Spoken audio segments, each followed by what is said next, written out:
Okay sir. தனியாக sir அவர் இப்போ Periyar cut அவுட்டும் Ambedkar cut அவுட்லாம் வச்சு தான் அந்த அரசியலில் ஈடுபடுறாரு. இருந்த போதிலும் இந்த இந்த மொழிக் கொள்கைகள் வந்து மும்மொழி கொள்கையை வந்து மும்மொழி கொள்கை தொடர்பாக திமுக அதிமுக இரண்டும் அந்த இந்த மாதிரி விளையாட்டு போக்காக இருக்குன்னு சொல்றாரு. இன்னொன்று அடுத்த 64 மாதங்கள் நாங்கள் தான் எதிர்க்கட்சி தலைவர், தமிழகத்தின் எதிர்க்கட்சியாக நாங்கள் தான் எதிர்க்கட்சியாக செயல்படுவோம், அதன் பின்னர் ஆளுங்கட்சியாக வருவோம் அப்படிங்கிறாரு.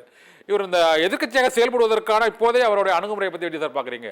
ஒரே ஒரு பாடம் நடத்திருக்காரு பரந்தூர் விமான நிலைய விரிவாக்கம் தொடர்பாக.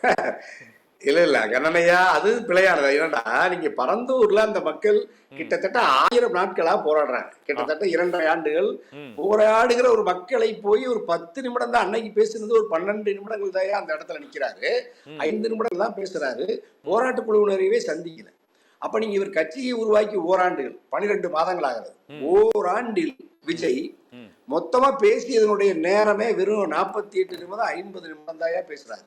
அதுலயும் எழுதி தந்ததை பேசுறதுலயே பல இவர் ஒரு 25 நிமிடங்கள் தான் ஷூட்டிங் மாதிரி தான் இருக்குறீங்களோ?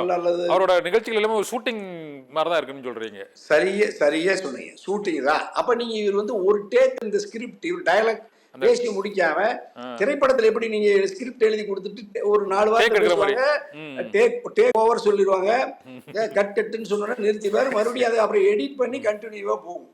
அது மாதிரி இவர் வந்து இவரால அந்த பயிற்சியிலேயே 30 ஆண்டு கால திரைத்துறையில் இருந்ததுனால இவரால தொடர்ச்சியா மேடையில் ஒரு இடத்துல அமர முடியாது, ஒரு இடத்துல நின்று பேச முடியாது. இயற்கையிலேயே இவருக்கும் அரசியலுக்கும் தொடர்பில்லை. அரசியலில் எந்த கருத்தையும் உள்வாங்காத, ஒரு சித்தாந்த தெளிவில்லாத, கோட்பாட்டு கொள்கை உறுதி இல்லாத ஒரு சாதாரண தம்பி தான். பாவம், தனிப்பட்ட முறையில் நல்ல தம்பி, நல்ல குடும்பஸ்த, ஒழுக்கமா இருப்பாரு, நேர்மையா இருப்பாரு. ஆனா அரசியலுக்கு ஒரு விழுக்காடு கூட பயனற்ற நிலையில, தகுதியற்ற நிலையில் இருக்கிறாங்கிறது நமக்கும் வருத்தமா தான் இருக்கு. அதனாலதான் இவரை வந்து ஒரு கருவியா பயன்படுத்துறாங்க பாஜக, மோடி அரசு. கருவியான எப்படி வாக்குகளை பிரிக்கிறதுக்கு பயன்படுத்துறாங்களா இல்ல எப்படி கருவியா பயன்படுத்துறாங்கன்னா என்ன வாக்குகளை?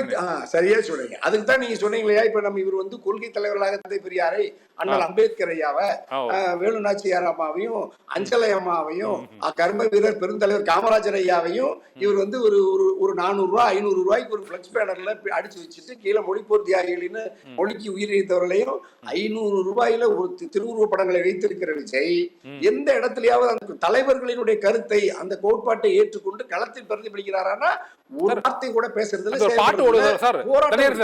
ஒரு பாடல் வந்து ஒழிக்குது.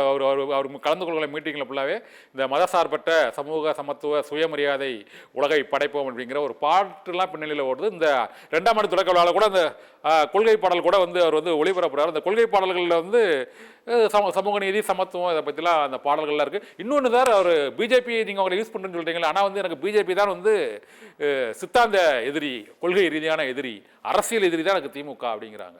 இது பொருத்தமா இருக்கா சார்? சித்தாந்த எதிரி ஒன்று, அரசியல் எதிரி இல்ல. நீங்க மூத்த ஊடகவியலாளர் கருணாநிதியாவுக்கு தெரியும், கட்டாயமா அதாவது வந்து இப்ப கொள்கை எதிரி பாஜகன்னு அவர் எங்க சொன்னாரு? பாஜகங்கிற பெயரை இந்த 2ஆம் ஆண்டு துவக்க விழாவில் பாஜக பெயர் இல்ல, மோடி அமித்ஷாவின் பெயர் இல்ல, ஒன்றிய பாஜக மோடி அரசுக்கு எதிராகிற ஒரு வார்த்தை கூட கிடையாது. நீங்க வகுப்பு திருத்த சட்டம் இருக்கு தமிழ்நாட்டுல, 1 கோடிக்கு மேற்பட்ட இஸ்லாமிய மக்களினுடைய உணர்வுகள் நாளெல்லாம் போராடுறாங்க. அந்த குறித்து என்ன கருத்து இதுவரைக்கும் சொல்லல. ஒரே நாடு ஒரே தேர்தல் சொல்லல. தேசிய கல்விக் கொள்கை குறித்து களத்தில் இதுவரைக்கும் தமிழக வெற்றி கழக போராடல, அறிக்கை தரல. விஜய் களத்துக்கு வரல. எந்த போராட்டத்திலேயாவது இப்படி ஆளுநர் ரவியினுடைய இந்த கருத்தை மறுத்து இதுவரைக்கும் எந்த கருத்தையும் விஜயால சொல்ல முடியல. எந்த கருத்திலாவது ஒன்றிய பாஜக அரசை எதிர்த்து ஒரு வார்த்தை சொல்லாத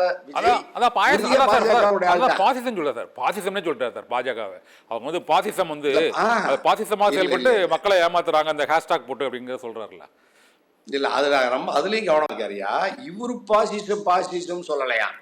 அதாவது பாஜகவின் அரசை அல்லது அதனுடைய செயல்பாடுகளை, அதனுடைய கொள்கைகளை பாசிசம் என்று நீங்கள் சொல்லுகிறீர்களே, அவர்கள் செய்வது பாசிசம் என்றால் நீங்கள் செய்வது பாயாசமா அப்படின்னு கேட்கிறேன்.